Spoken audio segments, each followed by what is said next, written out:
Eu quero que o hotel lembre de mim como um cara bom, entendeu? Então, assim, até me emociona, porque no final é sobre isso, entendeu? E aí eu penso sempre no legado como um iceberg. Então, o legado que você deixa no mundo, ele é a pontinha lá em cima. Mas para você, cara, fazer a pontinha sair lá do mar e para todo mundo ver e para o seu nome ficar lá, e embaixo tem um legado invisível, que ele é construído de uma forma que, cara, ninguém vai ver. Pessoas que não têm gratidão, não têm vontade de retribuir, elas não chegam ao sucesso. Pode perceber. Todo mundo quis salvar o mundo, mas cada um da sua maneira. Cara, todo mundo quer a mesma coisa. Aí briga pela forma.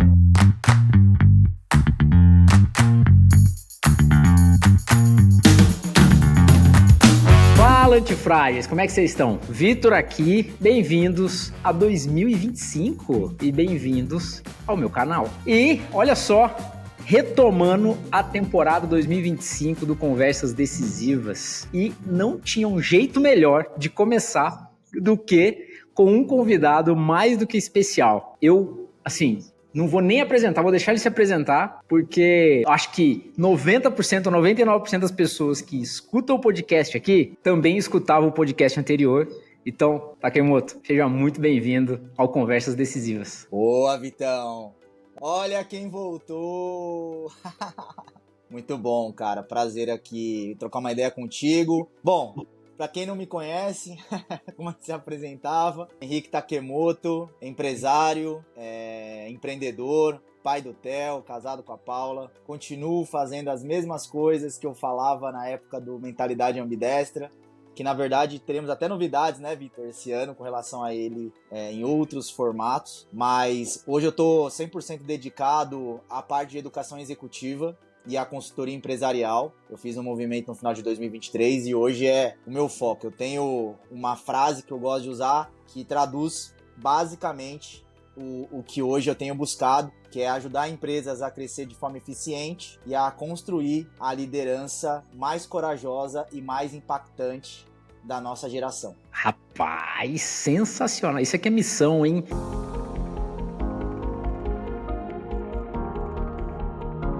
Liderança, não tinha como ser diferente, né, Takemoto? Cara, assim, primeiro, obrigado por ter aceitado bater esse papo. E você conhece já o Conversas Decisivas, aqui a gente fala sobre vários conceitos. E como você começou falando de liderança, eu queria, cara, que a gente começasse esse papo exatamente sobre um artigo que eu tava lendo esses dias que falava sobre a liderança quebrada. O que é a liderança quebrada? Cara, o artigo dizia que a liderança ela tá num estágio de transição. A liderança antiga, comando e controle, já não funciona mais.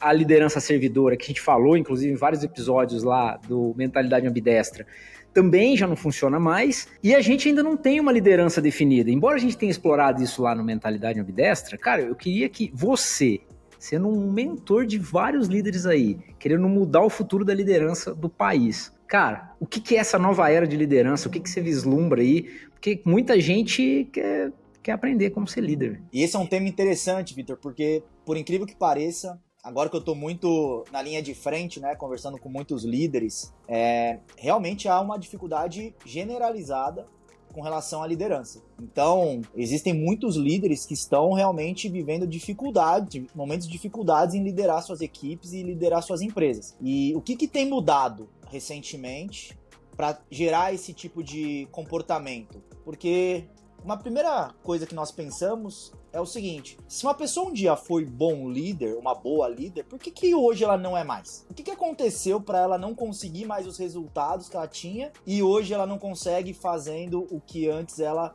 fazia e dava certo? E um ponto que eu tenho explorado muito é que existe hoje uma visão muito complexa do que a gente tem hoje nas mãos para trabalhar em termos de liderança. Então hoje a gente tem um mundo que muda o tempo todo, de maneira muito rápida. A gente tem uma quantidade de gerações juntas dentro do mesmo ambiente, que dificulta muito a gente conseguir liderar. São empresas que, por vezes, eram impérios e que hoje estão caindo e que outras novas, totalmente diferentes, têm ganhado relevância. Existe uma questão muito forte voltada para equilíbrio, então a gente hoje tem uma quantidade extremamente acentuada de vários temas que desequilibram as nossas vidas, principalmente a questão da informação. E um fator interessante que eu comecei a investigar já faz uns 2, 3 meses, é que muitos líderes, cara, pararam de estudar há muito tempo. Os bons líderes, eu aprendi isso, eu pratico na minha vida, eles são estudantes de liderança.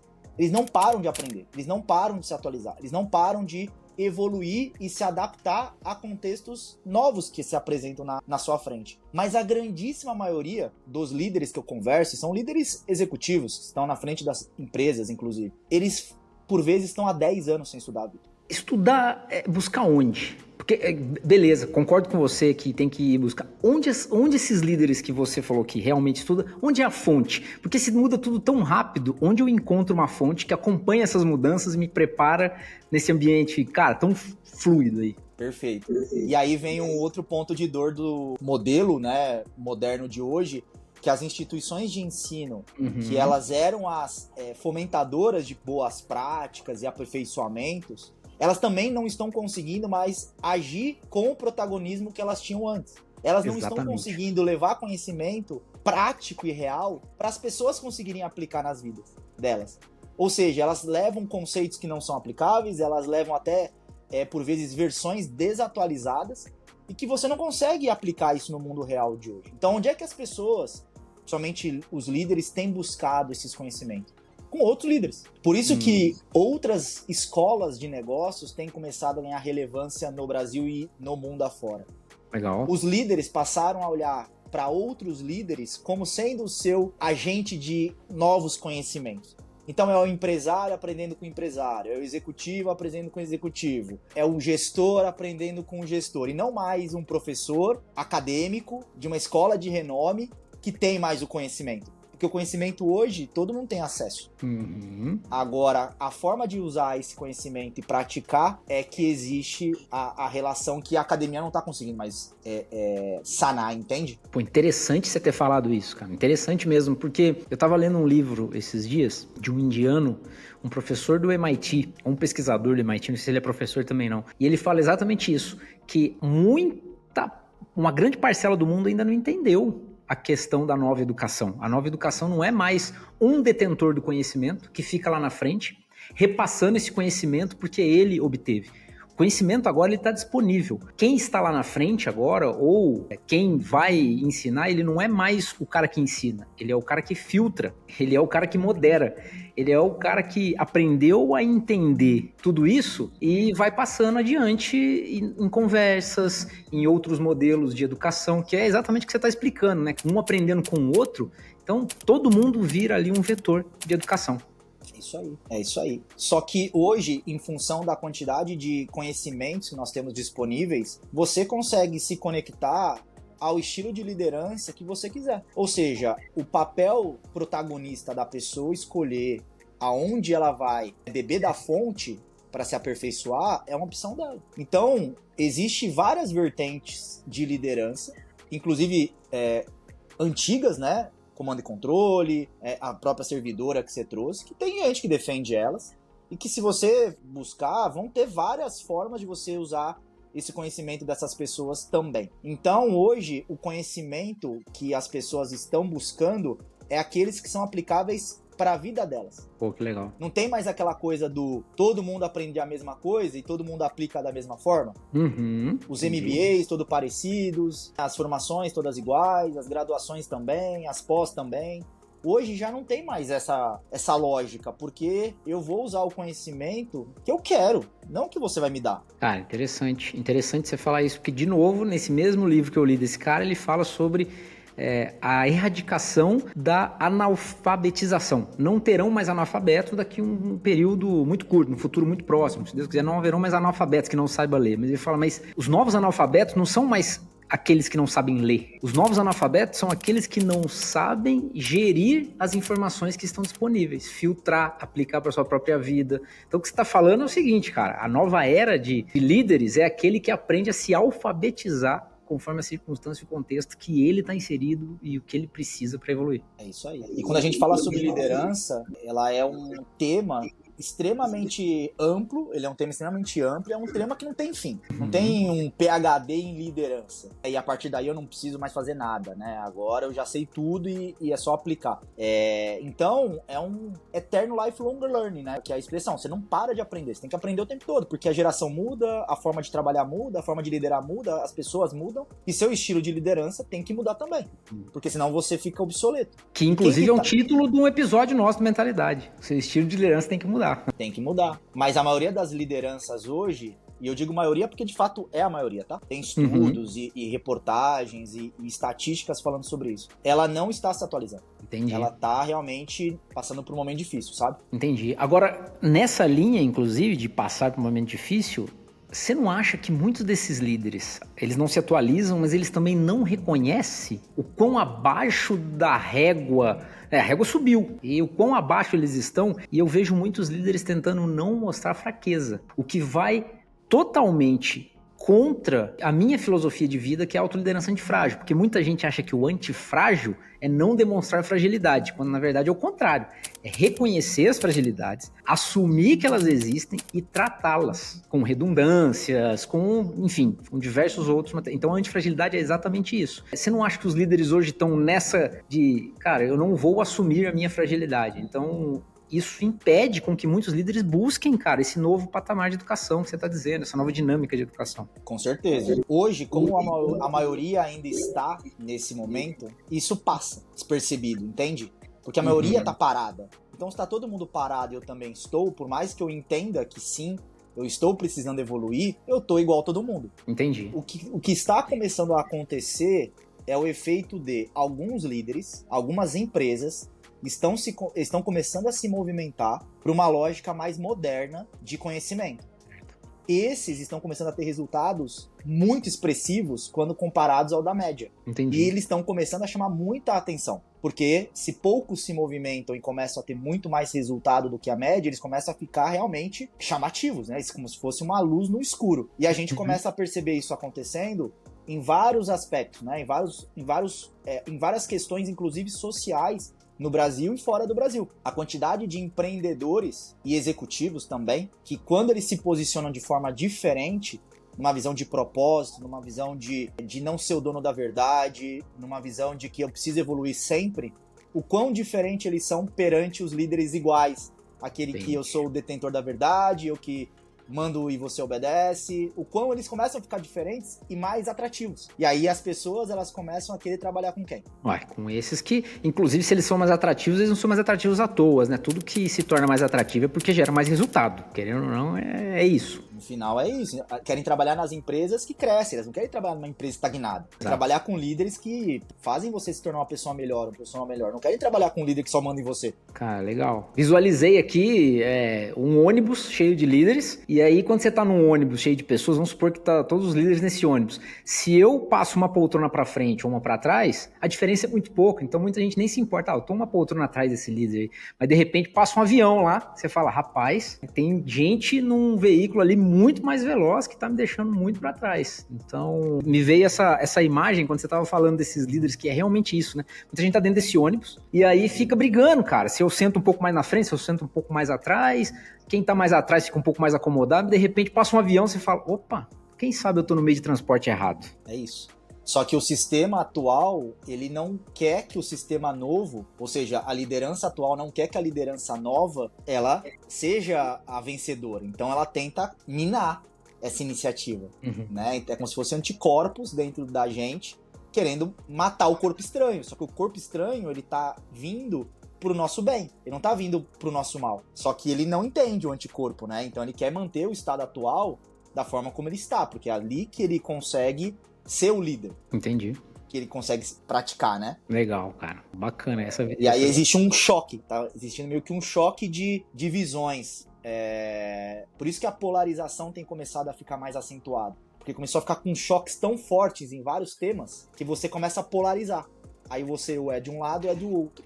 Cara, e eu escutei uma coisa interessante esses dias, né? Dessa polarização. A polarização, ela, no final das contas, ela atrasa a mudança, porque fica um lado 100% sendo defendido por quem gosta daquele lado, o outro lado também é 100% defendido por quem gosta daquele lado. Aí fica os dois blindados e ninguém discute o meio termo, a evolução, a dialética, né? Ninguém discute a tese, a antítese, né? A antítese, a tese, para que se crie um novo. Então ninguém fica discutindo, fica cada um no seu canto e nada evolui. Então a polarização ela é muito prejudicial para a evolução.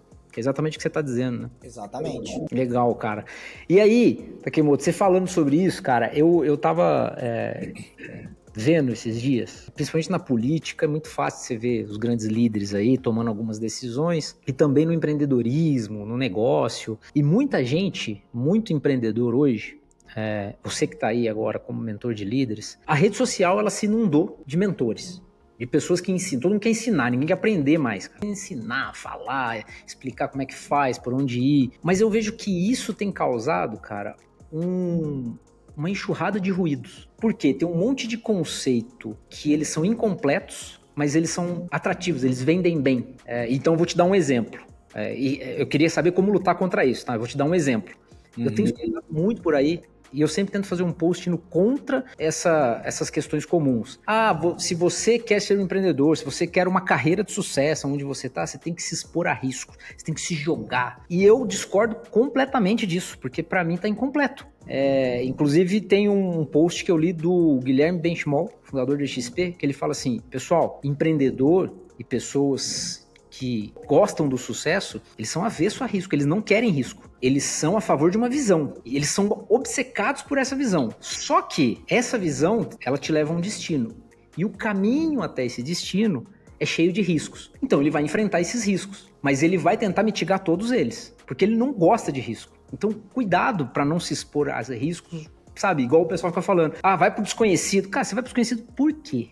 Né? Então, cara, como é que luta contra isso? Essa é a minha dúvida. Como é que luta contra essa enxurrada de ruído que tem surgido com essa rede social aí, que é um contraponto dessa educação, dessa nova dinâmica de educação também? É uma consequência, com certeza absoluta, porque quando você tem ali um nível de analfabetismo, não em termos de saber ler ou não, mas do analfabetismo informação, de informação da pessoa não conseguir ter pensamento crítico daquilo que ela tá recebendo, né? Perfeito. Passa qualquer coisa, né? Então, as próprias pessoas, elas fazem parte do problema. Se existe, por um lado, pessoas enganando, né? Pessoas que não têm profundidade, ensinando. Por outro lado, tem pessoas comprando, querendo atalhos para coisas que não tem atalho. Ou seja, todo mundo faz parte de um mesmo problema. Não tem como um existir sem o outro. Isso. Então, a gente precisa, obviamente, olhar esse assunto de uma maneira ampla, né? Se as pessoas conseguissem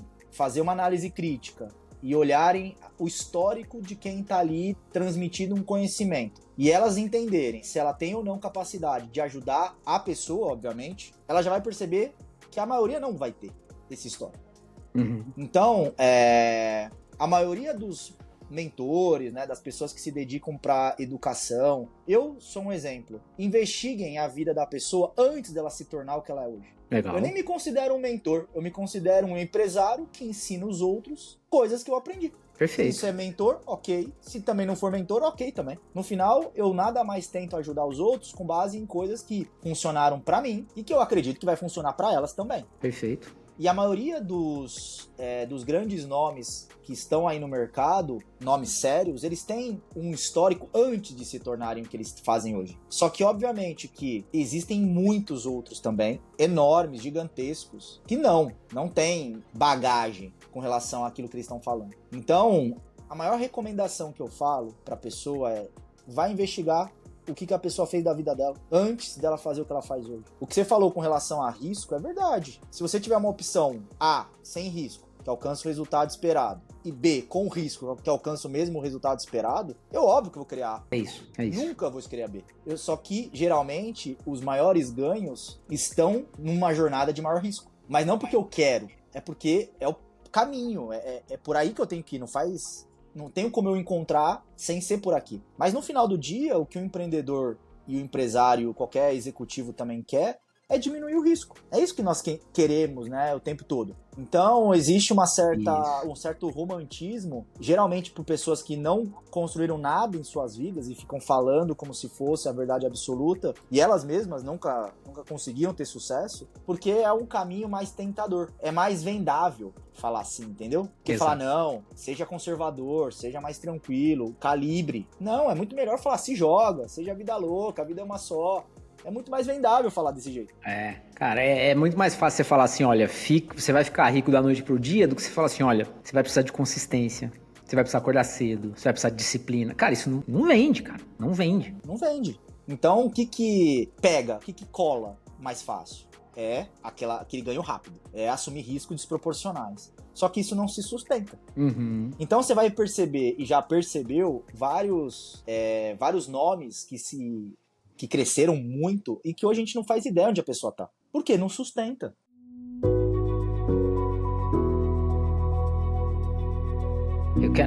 Quero aproveitar para puxar um outro bloco aqui para explorar um ponto legal, cara, que é o peso invisível do sucesso. O que eu quero dizer com isso, Takemoto? Você falou sobre pessoas que vendem e nunca viveram nada, elas não têm resultado para entregar, mas elas têm saliva. E aí, esses dias eu tava conversando com um amigo e ele me falou algo muito interessante, cara. Ele falou assim, sabe qual é o critério que eu uso para comprar de alguém nessa nova dinâmica de educação, de pessoas ensinando? O novo critério é saliva e sangue. Tem gente que tem sangue para mostrar, porque ele sangrou no longo do caminho e ele passou por isso. E você olha para a vida do cara, o cara é cheio de resultado.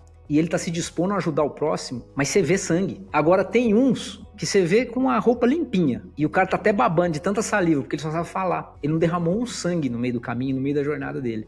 Esses eu fujo. O que você tem a dizer sobre isso, cara? Não é forte, né? Com certeza. Cara, se existir um caminho fácil, a gente já teria descoberto. 8 bilhões de pessoas. Eu vejo dessa aí, né? forma. Exatamente. Então, tirando herdeiros, pessoas normais que nasceram em famílias que não eram bilionárias, milionárias, ricas, todos trilharam o mesmo caminho. Trabalharam muito, acharam um problema que ele era bom de resolver, tiveram muita coragem, muita consistência e foram galgando passo a passo o que eles obteram hoje. Então, não tem...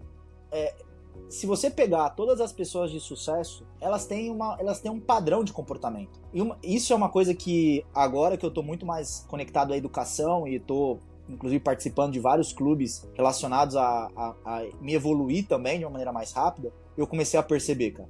Uhum. Já tem um caminho, cara. Já tem um caminho de sucesso. Legal. Ele é difícil pra caramba, mas existe. Se você fizer, vai dar certo. Porque todos fizeram e todos deram certo. Agora, se você desistir, se você não querer seguir por esse caminho, querer pegar atalhos, você não vai conseguir chegar até lá. Então, quando você vai buscar referências, né, inspirações, pode perceber, qualquer nome que você pegar tem o mesmo padrão de comportamento, o mesmo padrão de jornada. Independente se um fez uma escola de educação, se outro abriu uma indústria, se outro fez uma empresa de serviço, cara, todos eles foram meio parecidos. E aí volta ao que a gente falou, pra que eu vou mudar algo que por milênios deu certo? É isso, é a obsessão por acabar com as tradições, é como diz o Chesterton, né, que eu gosto muito da literatura, uma literatura cristã, mas eu gosto bastante, que ele diz assim, antes de você tirar a cerca do terreno que você comprou, entenda por que a cerca foi colocada lá. Porque se tem uma cerca, ela teve um motivo. Se você não entender o motivo e tirar, pode dar errado para você. Pode ser que foi cercado ali por uma ameaça que existia. Essa ameaça ainda existe ou não existe? Entenda por que a cerca tá ali. Então entenda, antes de você querer desmantelar as tradições, entenda por que elas foram criadas. Elas têm uma razão de ser. Exatamente. E é muito comum isso, sabe? As pessoas, elas criarem problemas que não existem para encaixar soluções que não precisavam. Era um problema que não existia. Essa frase é boa, hein? Criam problemas que não existem para encaixar solução que não precisa. Não precisava. Então, cada vez mais, com excesso de informação e muito suor, muito sangue, cada vez mais isso vai fazer dar certo. Uhum. Já que poucos vão fazer. Já que poucos fazem, a chance de dar certo é ainda maior para quem for fazer. Exatamente. A vida é probabilidade. Sempre o Taleb fala isso e eu compro essa ideia, né? A vida é probabilidade. Se posicione onde as suas probabilidades sejam favoráveis, cara. E é justamente fazendo isso que o outro tá ensinando.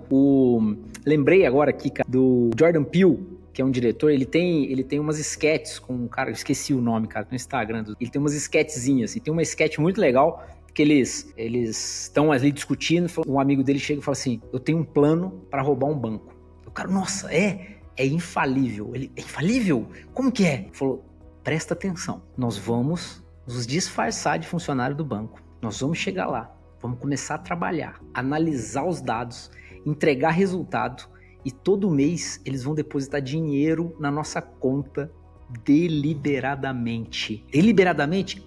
Daqui 10 anos a gente vai estar rico. O que ele quer dizer? Cara, pô, plano mirabolante pra quê? Vai estudar, vai trabalhar, vai entregar resultado, cara. Em vez de você querer fazer um plano mirabolante pra pular etapa, você prejudica, você machuca os outros, entendeu? É isso aí, cara. Esse caminho do sucesso, trabalhar duro, estudar muito, saber liderar, cara, é infalível. Pode fazer que vai dar certo. Não tem como dar errado. Não tem como dar errado. Agora, muita gente confunde, Takemoto, quero puxar um outro bloco que tem muito a ver com você. Quando o jogo muda. Muita gente confunde essa questão de, eu quero quebrar a tradição, mudar.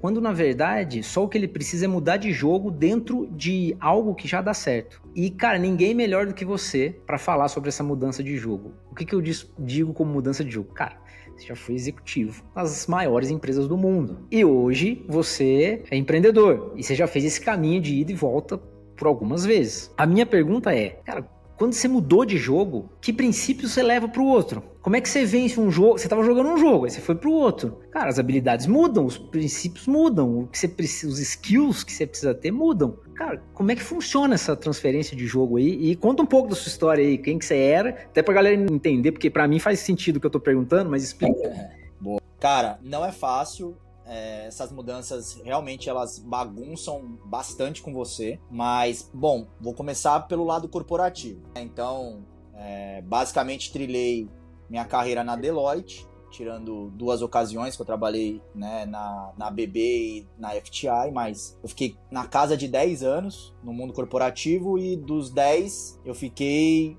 7 anos na Deloitte. Então eu diria que meu lado corporativo ficou muito na lógica do modelo de negócios da Deloitte, né, de consultoria e tudo mais. E aí eu já estava como sócio, decidi fazer um movimento para empreender, tá? Eu sempre fui uma pessoa muito curiosa. Então, tudo que eu gosto de aprender, eu gosto de aprender os princípios, os fundamentos antes. Aí depois eu começo a entender um pouco mais, eu começo a praticar e assim por diante. Então quando eu decidi sair do mundo executivo, né, do mundo corporativo e ir pro empreendedorismo, eu entrei com o pé de... eu voltei a ser um trainee. Não adianta eu falar que eu era um sócio da Deloitte, não sei o que, fodão. Cara, não interessa. Eu voltei a ser um trainee. Eu era um empreendedor trainee. Não sabia nada de empreendedorismo, não sabia gerir uma empresa, não sabia muitas coisas que eram importantes e que eu não tinha aquele conhecimento. Porém, eu tinha várias fortalezas que eu adquiri do mundo corporativo que o empreendedor não tinha, porque também não viveu o mundo corporativo. Então, eu comecei a absorver o máximo de conhecimento que eu tinha possível do empreendedorismo. E eu cresci rápido por causa de unir tudo que eu aprendi do empreendedorismo, mais tudo que eu já tinha aprendido do corporativo. E aí eu fiz uma mistura que trazia o melhor de um e o melhor do outro. Entendi. E aí começou a dar super certo. Então, tudo que eu vou fazer na minha carreira, e agora de novo, né, no final de 2023, que eu virei a chave pro mundo da educação, enfim, muito mais acesso à parte digital, que antes eu não acessava tanto, né, redes sociais e tudo. Voltei de novo a ser um trainee. Legal. Só que eu já carreguei todo o meu histórico de corporativo, já carreguei todo o meu histórico de empresário e comecei a aprender um monte de coisas novas de um novo mundo, que é o mundo mais da influência, da educação. E agora eu misturei em 2024 tudo de novo e eu peguei o melhor do corporativo, o melhor do empresariado, né, do mundo do empresário, e eu peguei o melhor da educação. Ou seja, eu peguei tudo que é de melhor e comecei a transformar isso em negócios. Então eu comecei a transformar isso em resultados. Só que, obviamente, né, muitas crenças que eu carreguei de uma mudança para outra, poxa, foram difíceis demais de eu conseguir quebrar. Uma delas foi a questão voltada para alguns modelos que eu particularmente tinha certos preconceitos. E aí eu comecei a ter que entender como que eu poderia fazer os ajustes necessários para conseguir ter sucesso nesse novo momento que eu estou. Vou dar um exemplo. Eu sempre fui muito incomodado com relação a conteúdos rasos, né? A gente acabou de falar aqui. Ou seja, pessoas que não têm profundidade alguma do que estão falando, ensinando algo que nunca fizeram na vida delas. outras pessoas a terem sucesso, sendo que ela nunca teve sucesso. Aquele famoso, vou ensinar os outros a ser rico, vendendo o curso de ser rico. E ela mesmo nunca foi na vida dela. Eu sempre tive esse incômodo, né? Então eu sempre, no início, eu tive uma dificuldade muito grande de não parecer raso. Perfeito. Só que o fato de eu tentar não parecer raso fazia com que poucas pessoas me entendiam. Entendi. Porque eu era muito complicado.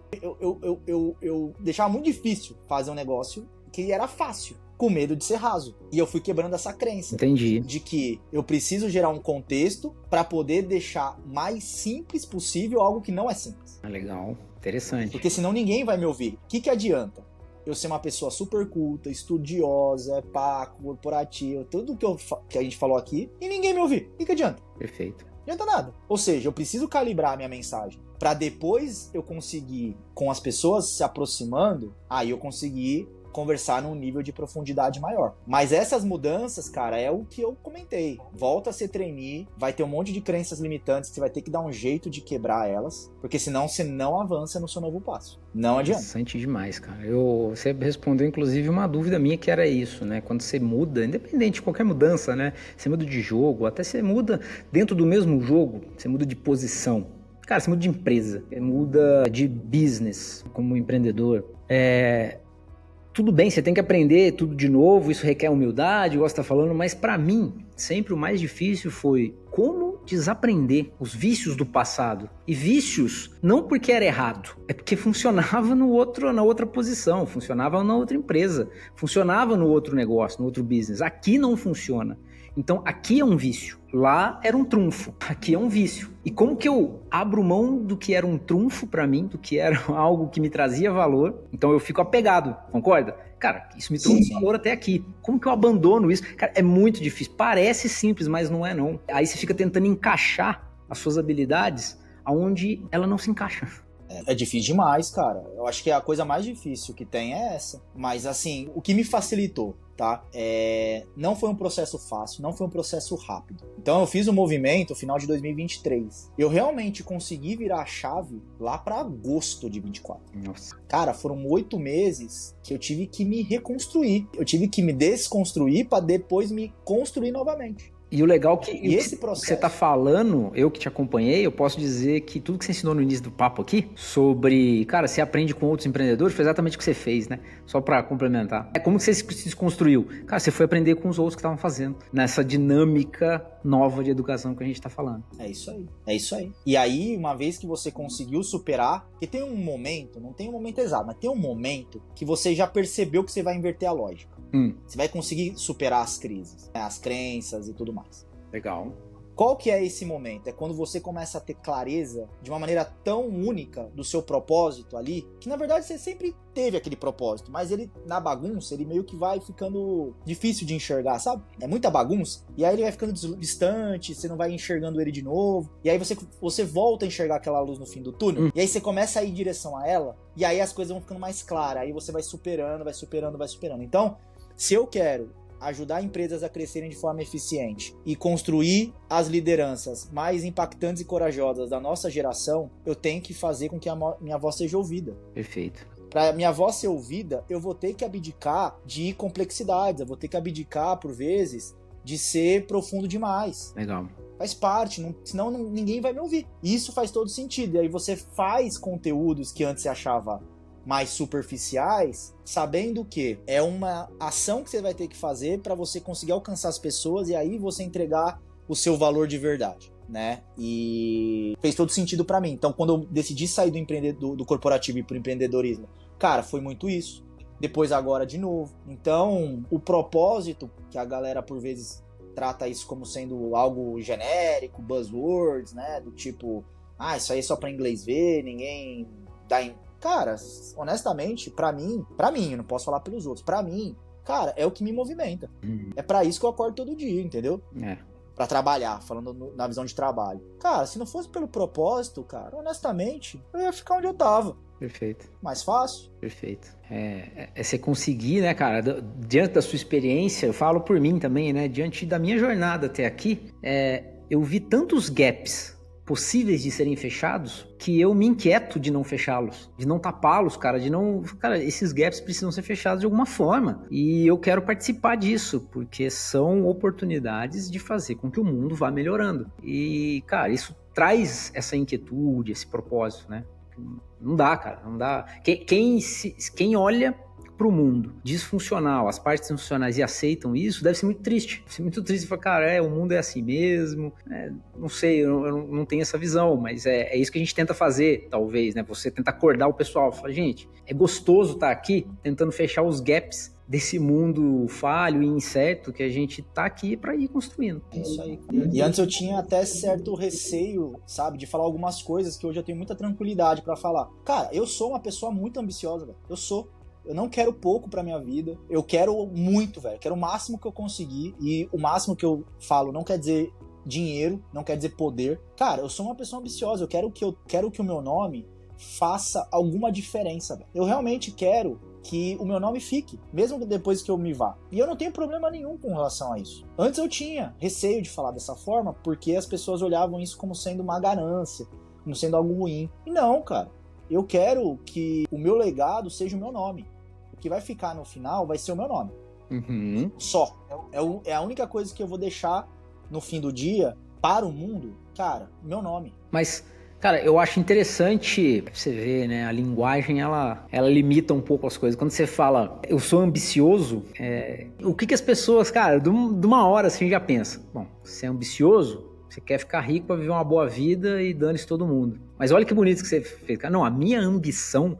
Eu sou ambicioso, mas a minha ambição é realmente deixar um legado, deixar meu nome aqui, cara. Por algo bom, por algum gap que eu tapei no mundo. Cara, é uma ambição positiva demais, né? É o que eu falo no meu livro, né? Nem sempre as nossas forças são aquilo que as pessoas admiram em nós. Então, é o que você falou. Acho que você fala que é ambicioso, muita gente nem admira isso. Ai, credo, ambicioso. Mas a ambição posicionada do jeito certo, no lugar certo, ela se torna uma força incrível, cara. Então, e assim, as pessoas elas vão se conectar pelo que você genuinamente é. Então, vai ter pessoas que não vão gostar? Com certeza, absoluta. Vão ter um monte de pessoas que vão gostar. Exato. Tem muitas pessoas que querem também deixar coisas legais no mundo. E eu quero me conectar com elas. Eu não quero me conectar com quem não quer nada com nada. Exato, perfeito. Então, tem um pouco sobre isso. É um pouco sobre posicionamento. Liderança, empreendedorismo, empreendedor, empresário, cara, executivo, precisa se posicionar. Cara, qual que é a sua posição? O que você acredita? Legal. E quanto mais você for sincero nisso, cara, mais as pessoas vão te seguir. É muito louco, velho. Genuíno, né? Quando é genuíno, as pessoas querem ouvir mais do que é genuíno, até porque nós estamos num mundo de inteligência artificial. E acho que a gente tá meio cansado de artificialidade. A hora de a gente ir contra o que é artificial, não no sentido de contra a inteligência artificial. A inteligência artificial tá vindo para melhorar a nossa vida. No sentido de, cara, eu preciso de mais coisas humanas perto de mim para eu viver num mundo onde tudo vai ser inteligência artificial, cara. Então, e aí?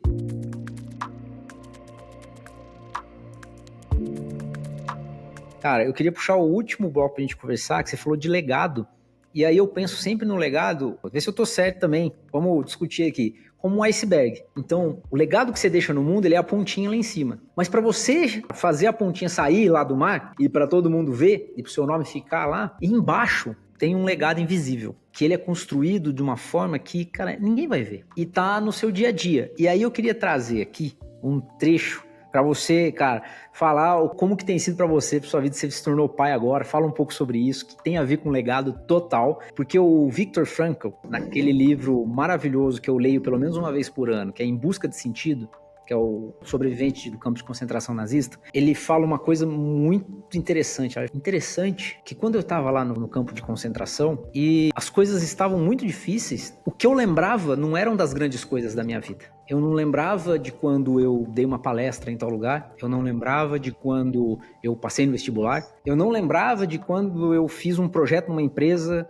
que trouxe milhões para a empresa. O que eu lembrava quando eu estava quebrado e pronto para morrer, preparado e destruído, eram dos legados corriqueiros do meu dia a dia, que era quando eu levava meu filho no parque. O que eu lembrava e o que me fazia seguir não eram as grandes coisas, isso nem me vinha na mente. Era quando eu fazia um jantar para minha esposa. Eram essas as coisas que me mantinham no prumo. Então esse era o legado invisível que sustentava a base lá em cima, cara. E aí? É bonito isso?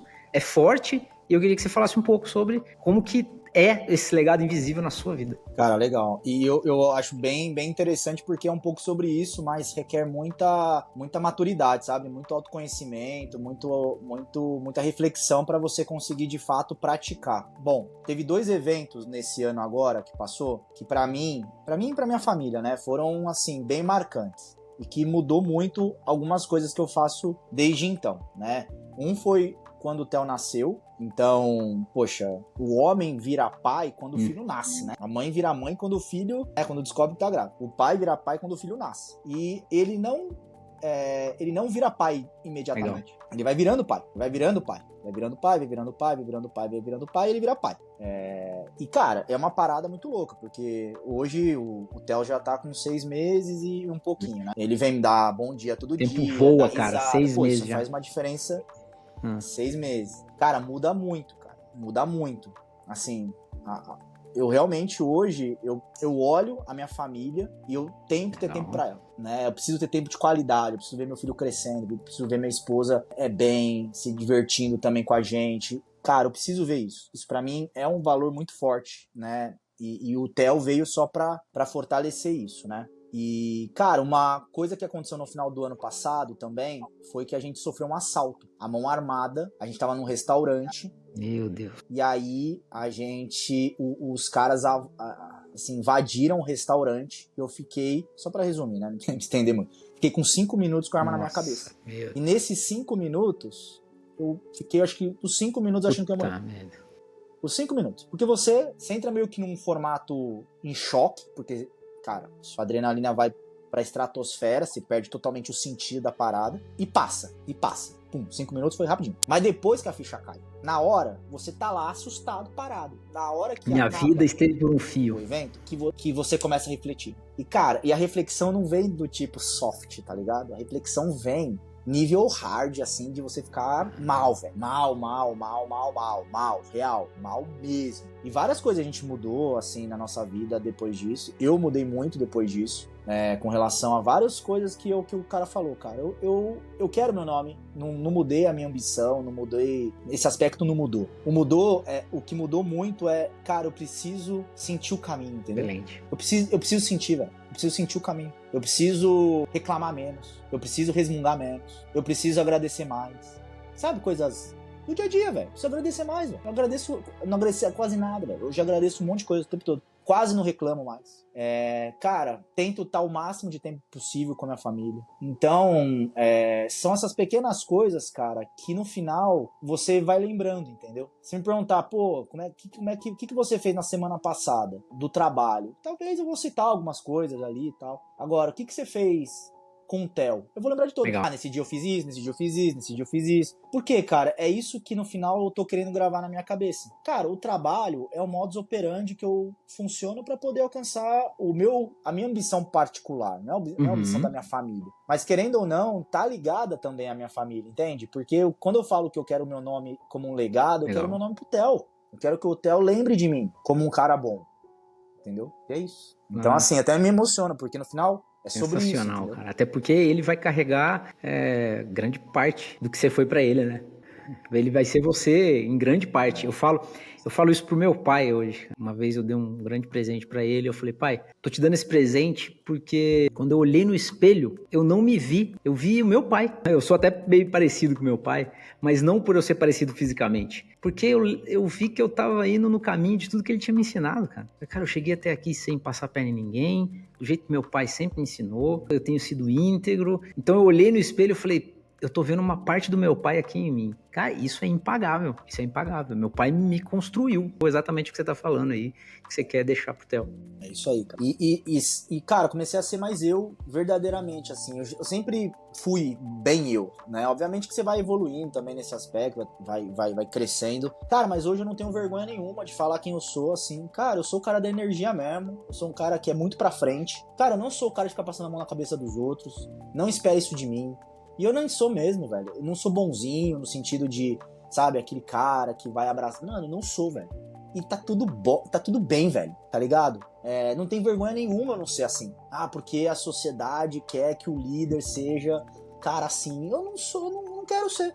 você. Qual o problema? Sou obrigado a ser? Só existe esse estilo de liderança? Eu tenho certeza que líderes que querem o melhor para as pessoas que estão trabalhando com ele, querem o melhor para a sociedade, independente de qual forma ele vai de encontro a isso, cara, vai ajudar. Não queira julgar o meu estilo de liderança. Se quiser julgar porque eu faço o que eu faço, se eu estiver indo para um caminho que não faça bem para os outros, você tem o direito. Agora, se eu estou fazendo bem para os outros, estou fazendo bem para a sociedade, estou fazendo bem para o mundo, por que você vai ficar me criticando? Exato. Porque eu não faço do jeito que você faz? É isso aí. Mas isso precisa de posicionamento, precisa saber falar sobre isso. É porque a gente tem essa mania de querer transformar tudo numa receita. E liderança não é receita. Não é uma receita. É uma filosofia de vida. E como toda filosofia, cara, é um range de conceitos, um range de possibilidades, um range de alternativas, mas todas elas têm que convergir para uma única coisa. No caso da filosofia, todas elas buscam a verdade. No caso da liderança, todas elas buscam, cara, a melhoria das pessoas que estão ao seu lado, a melhoria do mundo. Então, tem que tomar cuidado com isso. Não, é só o meu jeito que funciona. Por quê, né? Por quê? Exatamente. E hoje a gente vê o mundo volta, né, pro polarizado, em que o fim, ele perdeu a lógica. As pessoas estão brigando, os países e tudo, elas não têm mais a lógica da briga. Sabe aquela história de estamos brigando porque a gente sempre brigou? Mas por que vocês estão brigando? Eu nem lembro mais o motivo.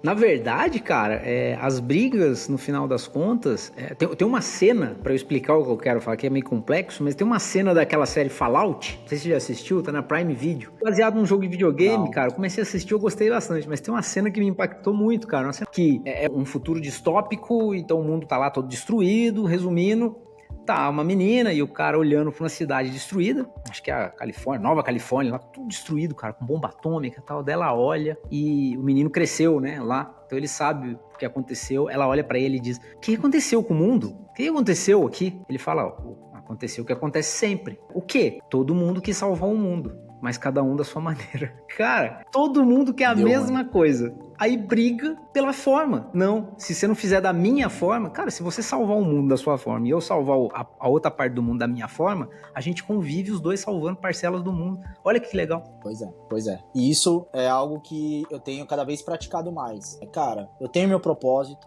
eu tenho meu estilo, eu sei quem eu sou, tenho orgulho de quem eu me tornei. Cara, tô fazendo a jornada certinha, de forma íntegra, de forma ética. Cara, é isso. É o que eu consigo, bro. É o que eu consigo fazer. Eu consigo ser um bom pai, consigo ser um bom marido, consigo ser um bom líder. É o que eu consigo, bro. Então, brother, baixa a cabeça e segue. Ah, mas vão criticar. Eu não tô preocupado com as críticas. Porque elas param de chegar até você. Quando você tem tanta clareza de tudo isso que eu falei, as críticas, elas cansam de chegar até você. As pessoas desistem de tentar te criticar. Desistem de tentar te atrapalhar. Exato. Porque você não vai parar. Então, já que eu não vou parar, cara, que eu te inspiro, entendeu? É o máximo que eu consigo fazer por você se você não gosta de mim. Só. Exato. E vou te falar que tem uns que criticam no início e em alguma outra fase da sua vida e da sua tentativa aí, do tanto que você tá seguindo, elas se juntam a você. Eu já tive pessoas que no início criticaram e que hoje olham pra mim como exemplo de acho que eu quero ser igual. Sim, Cara, tem uma frase que eu ouvi uma vez e eu achei muito legal. Que fala assim, Deus gosta dos improváveis porque quando eles têm sucesso, eles ajudam os outros. Por isso que Deus dá sucesso aos improváveis. Porque eles geram essa sensação de gratidão. Pessoas que não têm gratidão, não têm vontade de retribuir, elas não chegam ao sucesso. Pode perceber. Pessoa que critica, não chega. Pessoa que resmunga demais, não chega. Pessoa que não ajuda ninguém não chega. É verdade. Elas continuam ali, na vida delas, criticando todo mundo. E elas mesmas não estão saindo dali. Exatamente, cara. É isso. A estrutura do mundo, ela foi feita justamente para isso, né? Nessa dinâmica que você falou. Quando alguém ganha e ajuda o outro, isso você está favorecendo a estrutura da realidade. Essa é a estrutura da realidade. E lutar contra isso, cara, é você ir contra a realidade. E a realidade, cara, quando ela se impõe, já era. Você fica desse tamanhozinho assim, ó. É isso aí. E, cara, é um processo eterno, tá ligado? É complicadíssimo, porque é o tempo todo, cara, se atualizando e passando coisas na sua vida que mudam tudo. E tem que continuar caminhando, cara. Não tem como parar. Continua andando, velho. Continua em movimento. aproveitando que a vida é movimento, pra gente encerrar, cara, eu sempre peço aqui pra você deixar, né, quem tá comigo aqui, a gente tá batendo um papo, deixa um recado aí pra turma, pô. Diante de tudo isso que a gente falou, o que vier no seu coração aí, a gente se emocionou, a gente já citou Viktor Frankl, a gente já falou de liderança, de mundo corporativo, de empreendedorismo, é contigo, cara, deixa um recado aí, porque tem uma turma aí te assistindo, que gosta de ouvir a gente, que vai vindo mentalidade pra, pô, deixa eu ouvir os dois de novo, que gosta da gente, conversa com essa turma aí e é contigo. Boa. Cara, tem uma frase que tá até aqui atrás num quadro, que eu levo pra mim e que eu acho que as pessoas precisam refletir mais sobre isso, que é o seguinte: nunca, jamais, em hipótese alguma, desista dos seus sonhos. Pode ser que você não saiba quais são ainda, pode ser que você vai descobrir, pode ser que você já saiba, mas não desiste. Sabe por quê? Porque num almoço de domingo alguém pode dar um tiro na sua cabeça. E fim. Acabou a história ali. Acabou. Não tem depois. Então, não precisa passar por um momento como esse para ter essa reflexão. Mas saiba que pode acontecer. Então, já que pode acontecer, e é uma certeza que um dia a gente se vai, cara, não vive uma vida infeliz. Não é nem por mim, é por você, tá ligado? Que tá nos ouvindo. Não faça isso com você. Então, se todos fossem atrás dos seus sonhos, ninguém sonha em ser mal. Ninguém sonha em fazer mal pros outros. Se todo mundo fosse atrás dos seus sonhos, eu tenho certeza que o mundo ia ser mais feliz. Mas é que o mundo, ele é infeliz porque as pessoas, cara, elas se perdem no caminho, elas desistem ou não tentam. Mas é um mundo utópico, né? Porém, já que é sonho, sonho é meu. É isso. Então, vamos sonhar, né? Cara, isso aí. Excelente. É isso aí, galera. A vida não tem uma segunda chance. É meio óbvio, mas é importante lembrar.